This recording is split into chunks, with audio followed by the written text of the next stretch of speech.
murakoze turabashuhuje abakunzi ba groupe Nayote. Hari hashize iminsi ariko turongeye turagarutse, turabasuhuje mu izina ry'umwami wacu Yesu Kristo. Amahoro y'Imana nabane namwe. Twabazaniye abatumirwa ahangaha, ni abakozi b'Imana, ni ababyeyi, ni n'abaririmbyi. Ariko mbere ya byose reka tubanze twakire dirigente wa groupe Nayote abasuhuza. Karibu dirigente. Murakoze cyane. Imana bamugisha, yitwa Aloysia dushimira Imana muri umurimo w'Imana itorero rya ADPR rya Sadam mugisha. Arakoze kubasuhuza, turi kumwe n'undi nawe yabibwira, hanyuma nawe ni umuririmbyi kandi ni umukozi w'Imana, Imana imuhe umugisha. Murakoze cyane, amazina yanjye nitwa Atakaye Jeannette, nkorera umurimo itorero rya ADPR Murindi, ndi n'umuririmbyi. Ibirenze ibyo Imana iduhana umugisha.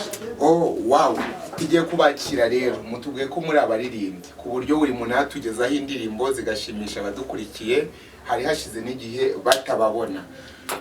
Dirigente tuguhaye karibu ku karirimbo kaba kagufasha abadukunda noneho kabashimisha. Uwiteka warandondoye uramenya, uzi neza imigendere yanjye, umenyera kure ibyo nibwira, inzira zanjye ni wowe uzizi, nakuvaho nkajya hese mu cyiza, ni wowe ufite amagambo y'ubugingo, abakwiringiye bazakomera nta na rimwe bazakorwa n'isoni.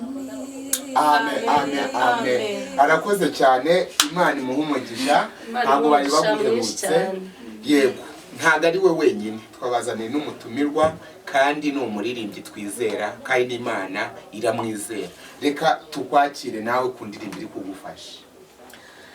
Hari uburinzi ukomeye twagiriwe na Yesu, hari imbabazi zikomeye duhabwa buri munsi, iyo turyamye dusinziriye cyangwa iyo tugenda mu mihana, turirwa n'imbabazi zayo, turirwa n'imbabazi za Yesu, turirwa n'imbabazi zayo,